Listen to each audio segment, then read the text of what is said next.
On today's show, brand strategies to stand out in a crowded market, the risks of profit-sharing agreements with clients, Sean's time in Oaxaca, Mexico, and soiling oneself in public.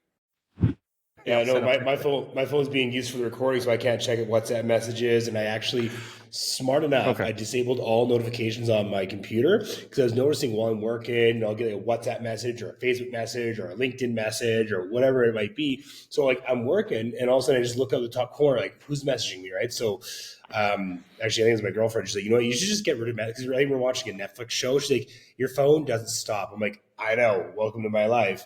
And she kind of told me, she's like, you know what? Maybe just turn notifications off. And ever since then, I've been working so much smoother and easier. You know, that's been nice. Yeah, so that's a really good point. We just kind of hit record here without intending to yet, but welcome back, everybody. It's been it's been a week or so, and Sean's got some travel stories. He's actually on the road right now. We'll get into that in a minute, but I like what you just said, because I had that same problem where, and sometimes I feel like it's important, but it's really not. But like you just said, WhatsApp and like email messaging, and even if it doesn't show up as a notification, you can still, I have my little bar open. What's it called? The dock on the Mac? Yeah. On the bottom with all the icons. I have that up, and every time an icon pops up, I'm like, I just can't help myself. And I think that's what really was screwing me up there it still does, because I haven't shut mine off like you have. So anyway, you've shut yours off, and you've noticed you've been able to just kind of like breeze through the morning. Yeah, I'm just more productive, right? Because I mean, like, I'm not an expert in this, but I know there's, I've done a bit of research into what's called flow state. So once you get into diving into a task, you get in what's called a flow state, where things are just working, you're cluing on. Oh, we got Cory popping on here. There he goes. When you got things that are just kind of popping on and you're flowing, right? What happens with that is you just, your mind's on that task. So every time I get a notification, it pop up, and I'm like, so it just distracts me. So, hey, Cory, welcome. Yeah. What am I walking into? We're just talking. We press record already. We just started rambling on, so we're just kind of chatting. We were talking about notifications on the phone and on the computer. I'm terrible with this shit. Like when things pop up, I'm like, oh my God, I have to check it. And then it's like, we all know each other, right? So if there was really an emergency, I know you're going to call. Like, I need this like now, if it can't wait like an hour or something like that. So, but yeah, that fucks me up with just productivity in general. I can't help it. I don't have the thing that comes across the top of the screen, but I do have the shit in the dock when a little thing pops up like, oh, I need to check this fucking email. And it just throws me off. So the notification thing is a problem, because you keep getting added to new groups, and you keep getting all these tasks, and keep getting all these apps, and then I'm like, oh great, I don't know what the fuck to do with that anymore. And it's like, I'll figure it out. Like I'll survive somehow to make it to the week without knowing. Like there's no way you can go back and check all these apps and do all the thing and live in real time. It's impossible. That's true. Yeah. My favorite is still waking up in the first thing of the day and checking my phone. I got a 6.5 minute voice note from Justin. Like, what are we talking about here? That's my morning ramble. Before I have any caffeine, I like to log in and just like let it fly in the backyard while I'm watching birds and shit. So we were just talking a little bit about notifications and shit, and then we're gonna get into Sean's travels a little bit, but Cory has not been on yet. So welcome, Cory Simon. Cory's part of the team. He's our brand strategist. I'm waiting for my eyes to open. They got the rain here, which just makes me sleep too good, and then it continues through the day, so I feel like no motivation, and the power's out. Luckily the power is on here. If I get disconnected, just know that Play-Doh has swallowed me. The rain. Well, we're going to try to have everybody on the team on as much as we can, just because why not? We've all got a lot to talk about, not just business-wise, but business productivity. What's the other one? Business productivity, and I know there's another one, self-improvement. The most fucking important one. Yeah, mindset or something like that, right? So yeah, we're going to be diving into a lot of those ones, but I mean, Cory's our branding specialist. We'll let him do a little spiel about what he does. You guys got to get to know him a little bit, and we'll dive into some life stories. And then actually our key focus today is going to be like mostly branding and like what can help separate you from the rest, and what to do, and what the importance of hiring a branding specialist like Cory would be, right? Because a lot of times I mean, Cory hates it when he sees a logo that's green and blue, because everyone's green and blue, right? So we'll dive into some of that. But yeah, Cory, take it away. Introduce yourself. You triggered me with the green and blue logo stuff. Like that, I ended up, thanks to Lee, contracting with this agency, this designer who was supposed to be the best in Silicon Valley. And it didn't matter. Right? We have new client come in, and they want ideas for a logo, or they want new colors out of the brand. It's always blue and green. I've lost it. Like everything's Captain Planet or waste management specialist. I don't know. I don't even know. Like I sit around and I'm like, oh, why, what do I do? Like why hire a brand manager? And it's typically a tougher sell, I think, especially for somebody that's just getting started. Mostly when people think branding, they think logos and colors, and it's more than that. It's brand a proper brand specialist would be able to help you connect more deeply with your audience. And it's communication, tone, where, who, understanding them. So if there's data available, or you have certain customers, or just kind of figuring out the market, what are people looking for? Why would people come and find you? And then how do you maintain that communication, that dialogue with them?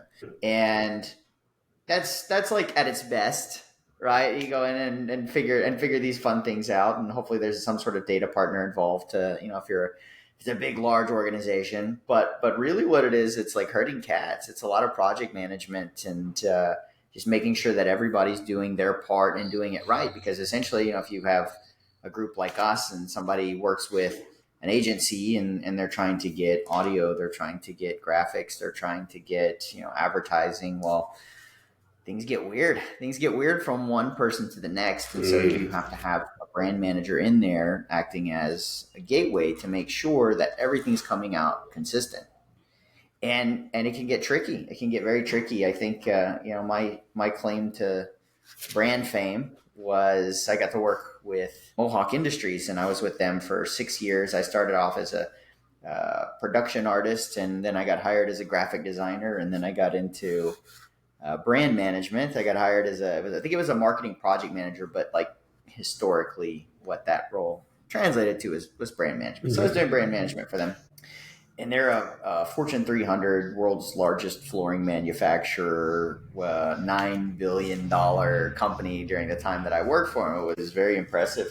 But I worked for the specialty retail. So anytime you go into a store and you're looking for flooring, you're going to go to like Joe's floor store down the road, right? You walk inside and they hit you with every brand and they try to sell you.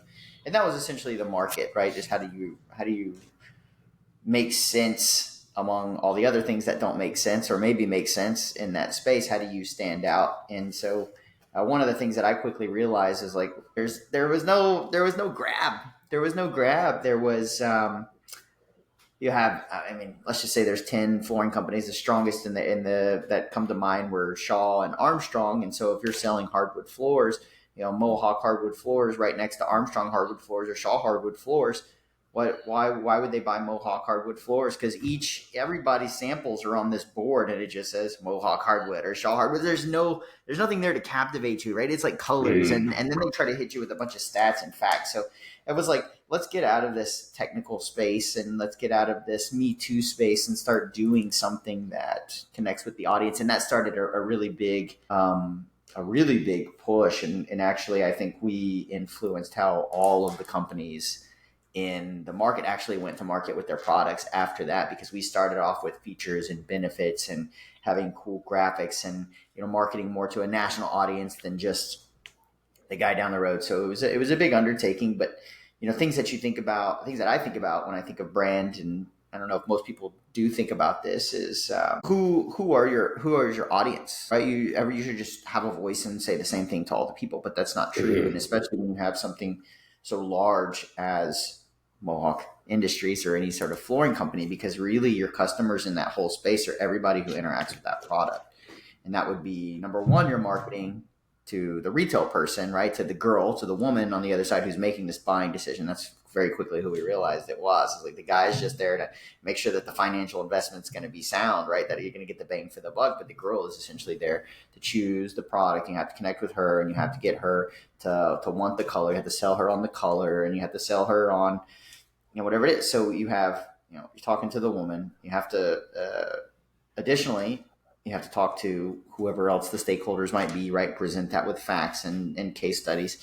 But a lot of times there was a whole network of customers. So for everything from the installers to the store owners who were selling the product, to the sales team selling your product, to our internal sales reps, to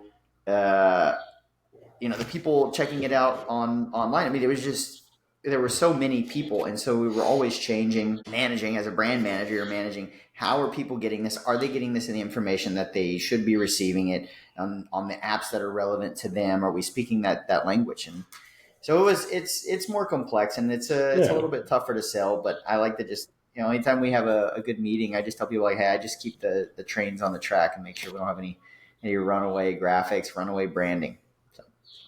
Definitely makes more sense though when you have a larger organization. It's difficult with like a single person. Although we're doing that with Nate, and there's really great applications of it, but it just makes a lot more sense to have a brand manager on a larger project. So yeah, we're doing that with Nate, and we're doing that with both Alex too, with her high fashion swimwear line that we're coming out with, that she's already been out with actually. I don't know if we're allowed to say the names of these corporations and companies that we're currently working with, but we'll leave that for when we do finally launch their products and their sites. But even me firsthand, I've seen how you've been able to take someone's jumbled, mumbled information, and they have all this information out there, and you're like, well, this doesn't even apply to this doesn't make sense. You're able to just kind of put the pieces together, right? Which is really what a brand specialist does as well. Because a lot of times, when I first got started, I thought branding was like, I just need a logo and some colors. Like, that is part of branding. It's considered a brand kit, but there's more to it, right? There's a lot more to it. Everyone can sell you a logo and colors. The question is it going to be fit for the marketplace? And that's kind of my approach to it is number one, if you were to start up a company, I would say, as actually someone asked me the other day, Paco, the guy downstairs that sells tours and rents the cars and stuff, he said, hey, my buddy was asking me for some tips on, he wants to start a business, and I was like, oh, that sounds like a pretty populated marketplace. And I said, here's what I would do. I would go out and I would research everybody else in that space, and I would try to be different than them. Because if you look at what most people are doing in the marketplace, they have this idea, like, I don't know, name something. I don't know, real estate. Okay, real estate. So you have a real estate, and you have to sell.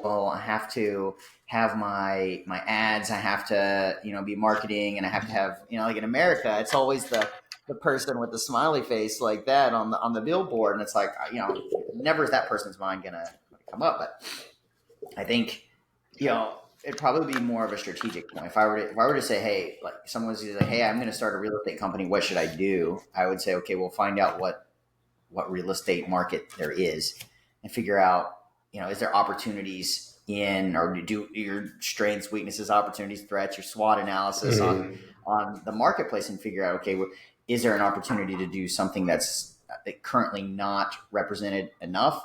Or if I'm going to go into dense market penetration, like a real estate agent, how can I stand out from all the other real estate agents? What can I do? What kind of personality do I need to have? What kind of like do I need to be extra cheesy, like on purpose to the point where it's laughable? Can I get away with funny? Can I do something cool? Can I be like the bon vivant, like, of the real estate market here? Like, what is it? And then I would pursue that. And so it's always about figuring out what it is that other people are doing. I think if you just go and do a research, you're going to see everybody feels the need to go and do what the other person's doing, because they feel like they're going to miss out if they don't do that. And you can have a way better experience by doing something completely different, completely opposite. I like what you used to say about like Me Too. And folks, when we say Me Too, we're not talking about the hashtag Me Too. We're talking about not yet. We haven't got there yet. Yeah. I mean, that will be associated with my face at some point. Somebody will make our time is probably coming. Like at some point, probably it'll be offensive to have texted a female. Yeah, if you're fortunate enough to be watching this before we get canceled, when we're talking about the hashtag, we're not talking about the pound Me Too. Is that what it is? Pound Me Too. We're talking about just everybody trying to emulate somebody else. You see somebody who's successful in the space, and it makes sense. We all do it. I'm like, hey, that guy, I want to follow that guy's formula. I want to do what he's doing.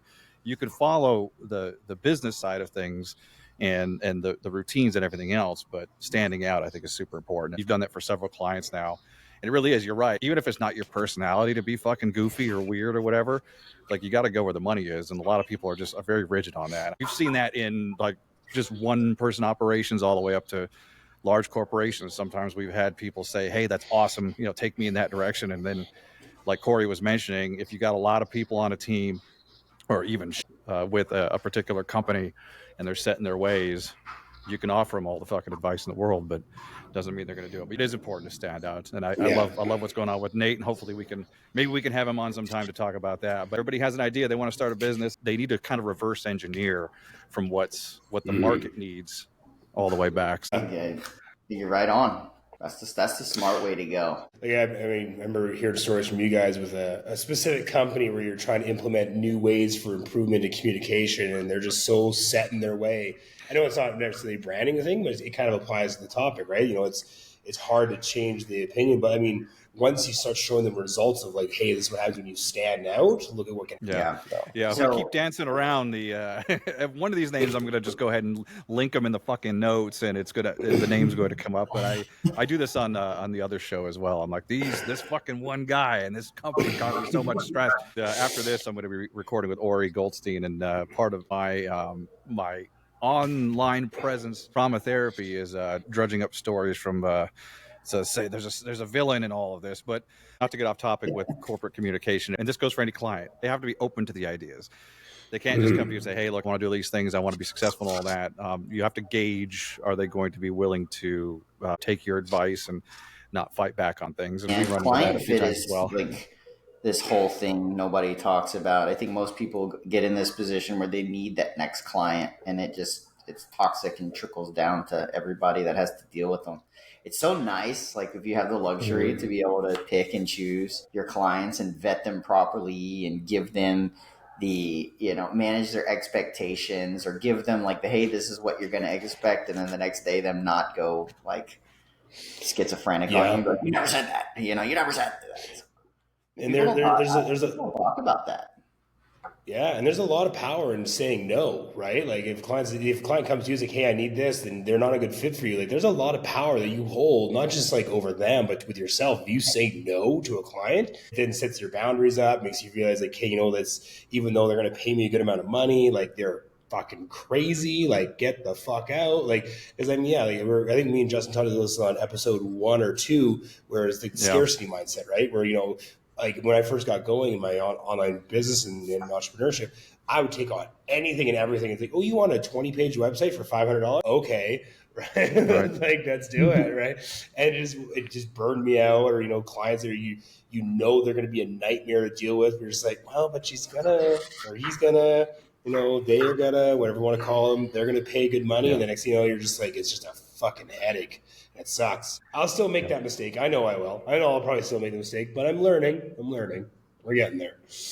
No, if you start from a scarcity mindset, then you will inevitably keep yourself in a scarcity mindset, because you're going to take on a client that's toxic, that wants all your time, and you're not going to be able to focus on marketing to newer, better, funner clients. If you're working like for yourself, which I am and have been, it helps to like diversify revenue streams too, because you can have something else going on, and you don't have to rely on getting yourself into those situations, right? You have other revenue streams. I've had one of the lessons that I learned quickly was the clients that want to pay the least will take up the most of your time. And in one of my lines of work, it's very apparent. Like I can see, right? Like I can stereotype. I can stereotype and figure out exactly who's going to do that, and get a sense for it. But it's more me getting a sense for it on a call and being able to say, okay, well, this is I'm only going to have this amount of calls with you for this price, and everything after here is this. I'm very clear about expectations, and then when they veer, I can always go back and remind them. But what was that nightmare situation we got ourselves into earlier this year, Lee? That was which fun. One again? Yeah, that was fun. Which one are we talking about? The one where there's several. I was getting like 6 a.m. Saturday morning requests. It is always the ones who want to pay the least, they want the most, and they always have problems, and they're the most demanding and high maintenance. And it's tough, because we could sit here now and we're like, obviously avoid those ones, try to have a little bit more self-respect. But honestly, we're all new at something. I'll do it, I'll do it for $20, whatever. Yet over time, you come to realize like, shit, I've got like 5 shitty clients, and it's like being in a bad relationship. If I didn't have this 1 or 2 clients here, what could I go out and find this afternoon? But you just get so afraid. You want to hang on to things and you don't want to let go of things, and it sucks. We all fall victim to it. So there are red flags, though. Like you mentioned, the biggest one is the ones that don't want to pay as much or give you a hard time on the price, which how rude is that too, by the way? I think about this a lot where, what if I went to somebody, you name any service, the guy who cuts grass or whatever, and I went up to him and he's like, your lawn's going to be this. I'm like, well, can you do it for half? Like, who the fuck does that? You know, like, what a shitty thing. So it is extremely rude because the price is the price. So, and it's been 100% of the time that we've had somebody come back, even if they want a little bit of discount. I'm like, ooh, I don't know about that. So that's a huge red flag. And then just setting the cadence and the expectations. Some people are just difficult, you know, and if it's not a good fit, you know. Some people have budgets. And it's okay to like try to make your services meet those budgets, but you can't give everything. You have to let you, like, the biggest thing about managing expectations is managing expectations. Hey, if you only want to spend this amount of dollars, I can give you this. And they said, well, I want that too. And I said, well, I can't do that for that amount. That's not worth my time. Like, you have like that's actual time. Like I'm in there like doing the things. You can always pare back, and then eventually go, okay, well, I found money. If you value still. It's not just me being like, well, okay, you know, I guess I don't need that much money. But if you say, hey, no, this is the cost of the things, and these are the things that you need to be successful. Right here, you're only putting about half of what you need in to be successful. You know, this is what I can offer you, but without that guarantee of success that I'm telling you, if you did these other things, it would be better. Say your car's got a bunch of problems, you bring it to the mechanic shop and they break down, okay, you need a new engine, transmission, new tires, some brakes, blah, blah, blah. Total's $10,000. And client's like, you know, person who owns cars, I don't have that kind of money. Well, then, hey, we can still do the major things that you need. We can still fix the engine. We still fix the transmission. And then all the little things that we want, we can do that later on, right? So that's how you break it down, right? You look at, you know, if you say, hey, our service is going to be $10,000 for A to Z, and they can't afford that, okay, we'll give you A to F or A to G or something like that. And then once you make money and you have your revenue coming in from whatever we build for it, and you want to go down the road, so we can break things apart. But let's say, you know, if we charge, you know, let's say that the engine's $4,000 to change the engine, right? Well, you're not going to be, well, I'll do it for $2,000. No, you still keep the price of what your service would be, but only offer them services that they can afford, right? So you don't undercut what you. So if you estimate it's going to be 20 hours for a website, or it's going to be 10 hours for branding, you don't charge. You know, if you charge $100 an hour, don't be, well, I'll do it for $50. No, just charge them the full amount for that service, but just cut off the little services that can really help them excel, aka the brakes or fixing their exhaust, right? At least get them up and running. And if somebody comes in and you tell them they need 4 new tires and they say, I'll just take 1 today, then fucking run. Don't sell any to that asshole. Yeah. But it also builds resentment too, man. Like, I know that it's human nature, right? Every one of my clients deserves the same amount of attention, same amount of quality and skill or whatever, in air quotes. But when I triage my day and I'm like, shit, I know in the back of my mind that this person over here is paying the least amount, expecting all these things. I kind of resent that. And I know it's not like professional, but honestly, I save my end of the day brain power for them because it's just that's human nature, right? So do you want to get in that position where you're like, I got to work for this asshole today because he, has been difficult from day one and it sucks. So yeah, absolutely. And it happens all the time. Even if I try not to, I remember I had one client that was offering, exchange of services, right? Like, hey, if you build me a website, I'll do this for you. And I had to sit for a couple of days. And I was like, hey man, like, I don't think I can do that. And he's like, why is that? I'm like, because it's just, because there's change of service involved. The way I operate is I don't have a price point as I'm going to get this amount of money for this, my interest is not going to be there. And I know that if I want to take on your website, I want to build this for you. But if I'm not going to get any money for it, I just know myself that my motivation is not going to be there. Even though I might be getting, what X amount of services from you, that's great. But if I really truly wanted that, I just pay you for your services, right? I don't want an exchange of those. So there has to be a price point involved. And I've had clients. I had one client not too long ago. I guess long ago, about a year ago.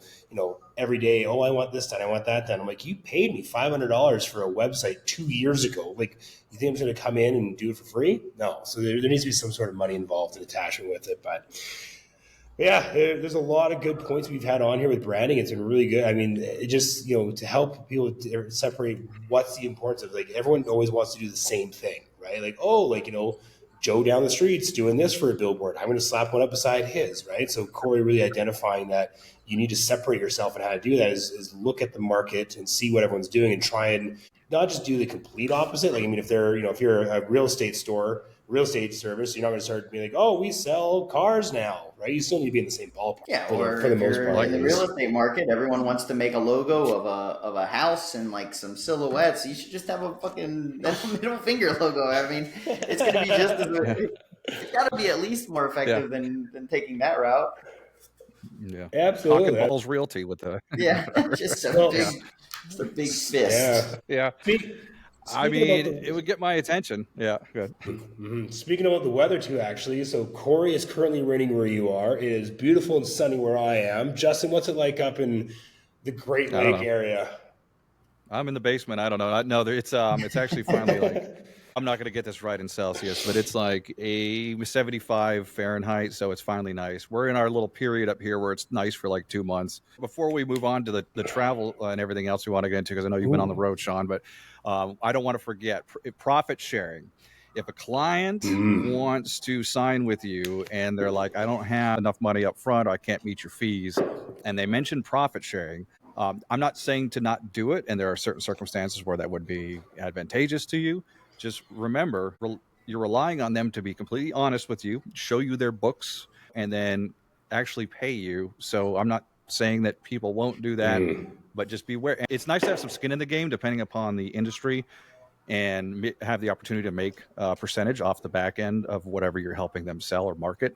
However, keep in mind that they could make money like crazy, and you have to literally have access to their banking and everything else. And there has to be a lot of trust there. Just be wary of that, because some people will hit you with that and they'll say, hey, you get X percentage of this if it sells. I'm like, well, first of all, there's no guarantee if it's going to sell. And then secondly, that requires a lot of trust. But that opens up a whole new legal and trust-filled can of worms to go that route. You get these people that say, oh, well, because you're promised this thing closer to the end of the journey, and at any point, they could just stop the journey. They stop the journey. Anything could happen. There's so much risk involved. Yeah, which is never fun. And a lot of it too is like both of you guys had touched on there, is you're leaving it up to them fulfilling their end of the deal too, right? Not only which is paying you, but like, you provide your insights, your service, your recommendation, your strategy, your plans.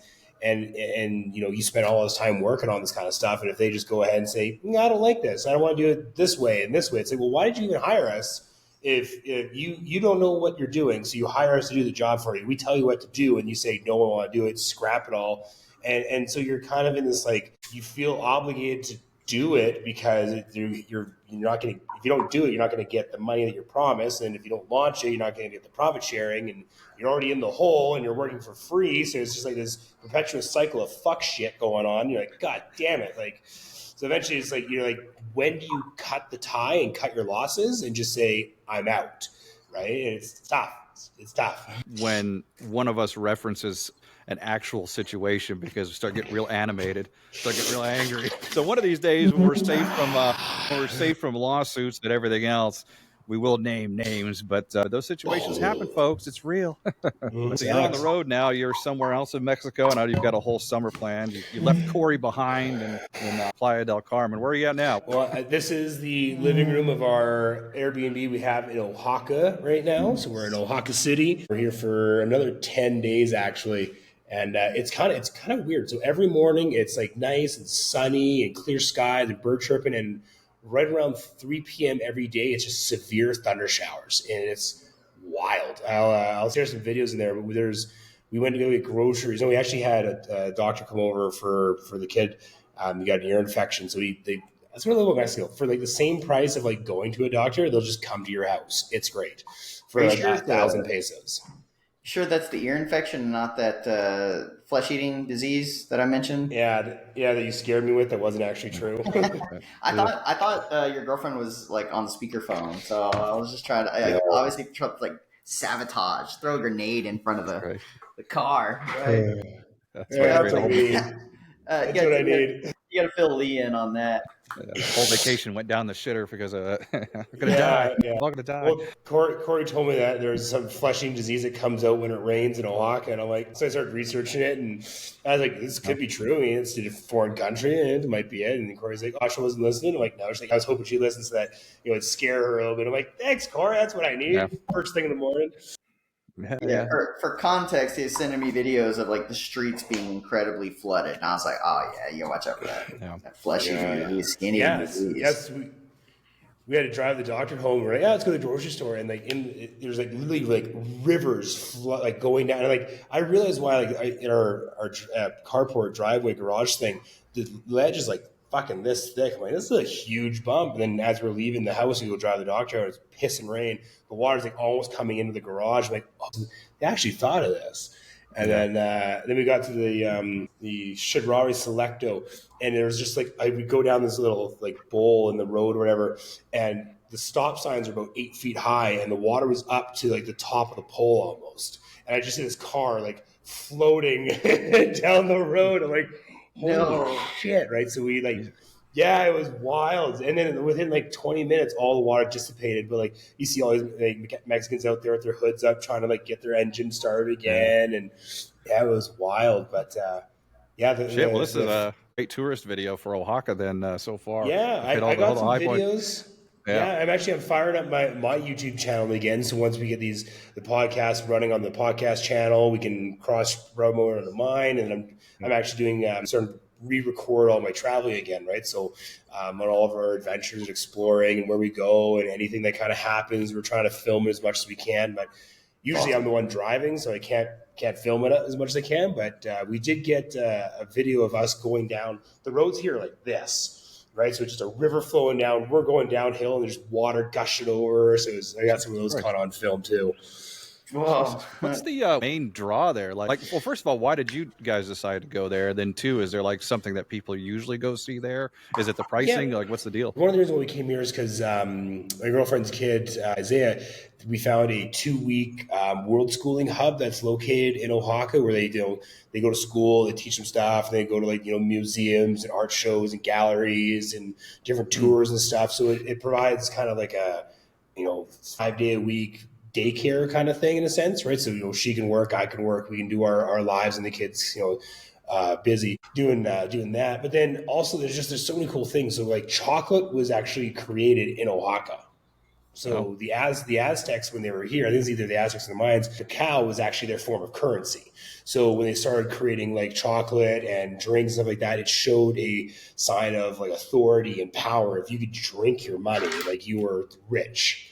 Right? Psilocybin mushrooms, magic mushrooms, were first grown in Oaxaca, about 3 hours north of Oaxaca City. So we're going to be doing a little mushroom ceremony, I think, on Saturday with like a traditional guide and stuff like that. So it's going to be pretty cool. I don't know, it might be Saturday or Sunday. So chocolate was created here, mushrooms was created here. We're up in the mountains, right? So it's like I was born in British Columbia and the coastal Rockies and stuff. So seeing big mountains again and trees. And I went for an actual hike this morning, like with incline, Cory, not just like so it's really cool I know it's cool. I was hiking up mountains and I'm seeing water like flowing down rivers and shit. I'm like, I miss this, right? But yeah, it's really cool. And like the food, you can tell the food is so much better than in Playa del Carmen here. Is it really amazing? Yes. What do you attribute that to? Is it like the non-touristy type stuff, or what do you think that's all about? I think non-touristy, and it's grown local and fresh here. Like you can taste everything has flavor and spice, and like the chicken tastes fresher, and it's just like my girlfriend, she's a really big foodie. She's like, I prefer the food here over Playa. And she knows all the great spots to go to, all the good gluten-free places and vegetarian. We're not vegetarian, but she knows all the good spots where the food is phenomenal. But here it's like we go to a hole-in-the-wall taco shop up the street, and it was just so rich in flavor. It's crazy.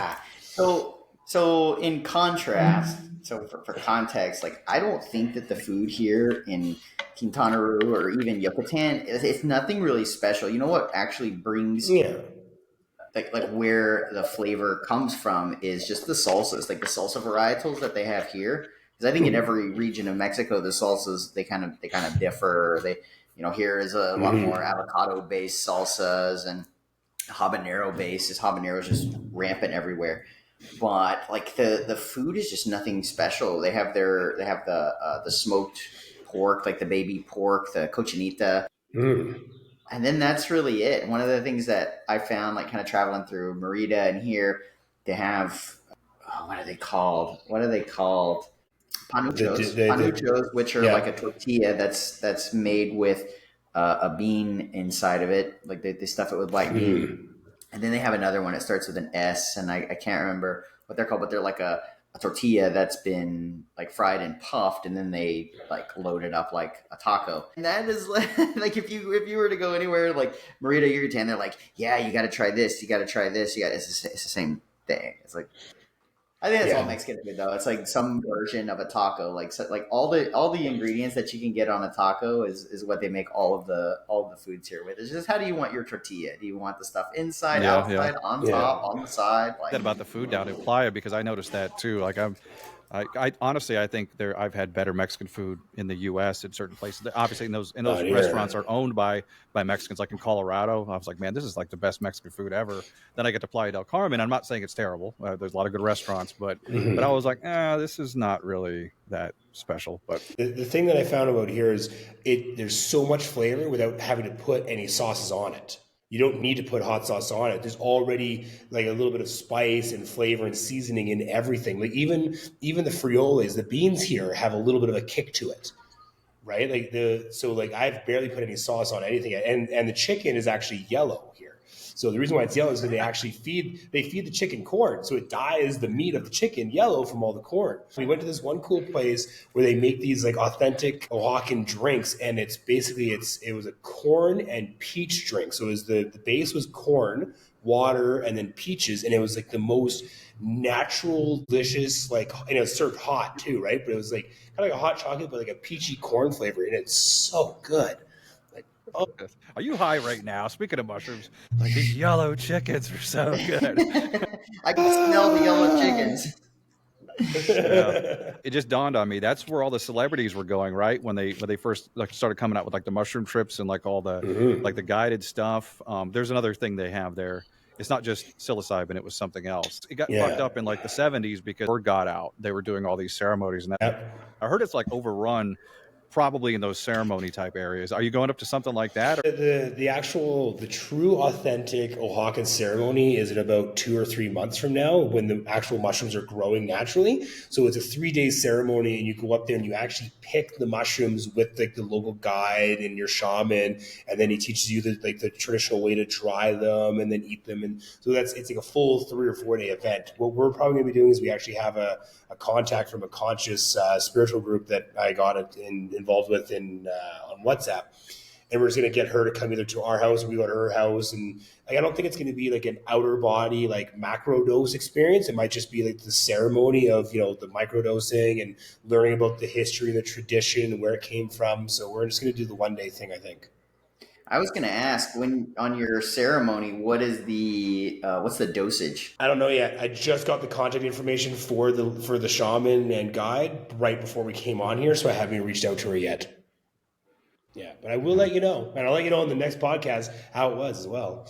Well, the first time I did it, I won't call it overdose, but it was a high dose. I was in Bali, and I shit my pants a little bit, and then I got back to the hotel, and I was so fucked up because they were making mushroom, but with alcohol in it. So, of course, why not? It wasn't like an official ceremony or anything. No. Then I had to get in the shower. I'm like, how am I going to clean myself? And of course, she wasn't going to do that.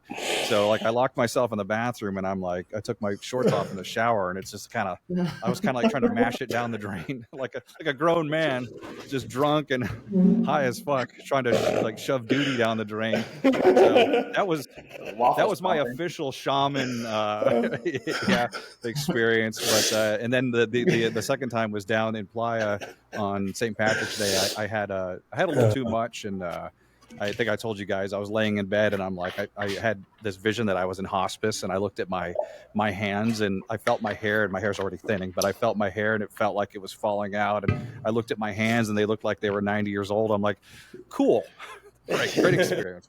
Anyway, yeah. Other than that, it's been a great time. I'm going to right outside of Chiquila this weekend. It's called Sulfurino, and my friend Stephanie found this cool like eco dome place, and it's got like a platform for stargazing. So we're gonna go up there and do some mushrooms this weekend. But the question remains: like, I know she's a lightweight. She's only ever done like microdoses or chocolates before, so this will be her first time actually with the mushrooms. I always get nervous. Like if I know I'm going to be around other people, I just want like a small dose. I want like maybe a gram, and hopefully they're not like super strong grams. I always want to be like somewhat in control, and then if I'm like have a place by myself, a rooftop, I'm not scared to go deeper. Right, I could take a bigger dose and just because I'm in a comfortable spot, I'm by myself. There's nobody around, so I don't. That said, I don't think I've ever done more than like 2 or 3 grams in a thing. And I was recently researching someone saying, "Oh yeah, if you take like 5 to 7, that's when you have the journey." And I'm like, "Ooh, that's a steep climb from where I've been." It's a journey, all right. Yeah, boy. That is a journey. I'm not going to mention his name, but one of our mutual friends down there was telling us about how he does it. He's got this whole process. He sets up like 3 vodka shots. He has his high dosage that he does, and he has a playlist that he listens to when he's tripping, and he has his little eye mask and everything. So it's like this whole day event. He's the video guy. I'm sure he wouldn't mind us talking about him, but I'm like, dude, that is so cool. You actually make a thing out of it. It's a ritual. He like preps his food ahead of time. He's like, I know I'm gonna wake up with the munchies, so I already have my food set out and ready. And he's like, and I forget what else he said, but he's like, I have a planned like panic kit or something. He's like, where if I panic, I can go over here and I can do this thing, and it like. I don't remember exactly what it was. I'm like, this guy's thought of everything. Yeah. There's a fire exit plan on the wall, right? It's nuts. It's intense. I'm like, dude, that. And then he said, because he's got his playlist that he listens to when he's like on a high dosage, he said he could go to the beach and put in the same music a few days later, and it would kind of bring back. And here we are over here. I'm just like, give me some drugs. It's Saturday night. You know, he's actually got a plan. So I do appreciate people that do that shit. Yeah, he's got a whole ritual and ceremony that he's figured out over time, and that works for him. And that's a really cool to be able to discover that about himself. That's really cool. Yeah, without like fucking feces or any other fucking issues, having to throw away your underwear or anything else. But we don't know what this experience is like. Okay, we don't know what's happened. We have no idea. That's true. He might wear a diaper and shit himself every time. We don't really know. We have no idea. We have no idea. Yeah, well, let's go back. Let's go back to that real quick about just shitting your pants. Let's go back to shitting your pants. I had a lot of friends in I still like this core group of friends that I have back in Dallas, and they've all at some point or another told me about a time, and it would be like in their mid 20s or late 20s, where they like were in public and they shat themselves, and I'm like, what the fuck's wrong with you guys? Like, how can you not just like keep a tight ass? Like I don't get it. Like, and so I carried this flag for the longest time. I'm now 37. I'll be 38 in like a month, but I made it all the way up until just recently, and it was actually you two clowns that I was with without shitting my pants in public. And I remember like waking up that day, everything's fine, and here's where I fucked up. As one of our buddies recommended, like, you know, drinking baking soda in the water, and I think I had some creatine in there. Salt. Too. No. It was zeolite. It was zeolite, which I found like helps remove heavy metals from your system. So I mix up this zeolite and this baking soda water, and I drink it. And we're on the way. We run into you, Lee, by chance. Mm-hmm. And I'm like, all right, I'll see you guys. And I go to turn, and I'm like, I'm just gonna fart all casually, and I just fucking evacuated in my pants. And just remember, and I was paralyzed. I wasn't sure, like, is it showing? Do I make a dash for the room? Do I walk home like nothing's going on? Like, what do I do? What do I do? And it was the moment of panic and the thoughts that you have in a moment where you shit yourself in public is priceless. That's great. It's priceless. Yeah, the funny part about that morning too is I was walking north. You guys were going out of the gym. The funny part is I walked with Cory back up to the apartment to his place, and he reminded me of like when a woman thinks she has like a period mess when he took his shirt off and tied it around his waist to make sure it wasn't coming. It wasn't, and if he kept looking behind him, so it made sure it wasn't like rolling out the sides of his shorts. I think I'll share my worst ones. Mine was actually when I was going to do a drug piss test, and I shit myself in the piss test. Yeah. So woke up in the morning, felt great, just like you did, had a coffee, breakfast, good solid poop. And then right as I pulled up to the place, the office where you do the laboratory, I pull up my stomach, I'm like, oh my God, like I got to shit, right? So, and I know what the rules of piss test is. You can't go in the washroom beforehand. So anyways, I go in there, I'm like, hey, like, I know I'm not supposed to do this, but like, can I use the washroom prior? She's like, no, sorry, you have to do your piss test first, then you can use the washroom. I'm like, but I really gotta go. And she's like, no, you have to. So I go in there, she's with the cup, and as I'm standing, it was a she. It was a she. Oh, it was a she. She was good looking too. So as I'm standing there peeing, I'm like clenching my butt cheeks, trying to pee in the hole my shit in, and it just like goes, it just starts running down my leg, and I can't shit. So it's going into my sock, right? Like I'm like, it's just so bad.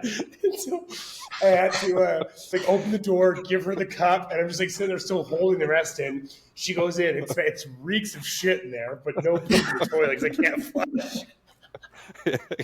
so she's like, Katie's washing now, so I go in, drop my trousers, I had to like throw my underwear in the garbage, I just like use the toilet paper, wipe up, and so I'm sitting it's the middle of winter, I'm sitting in my truck naked because I had to throw my jeans out too, right? So I was like 29 years old, and I'm just like shitting myself in a public place.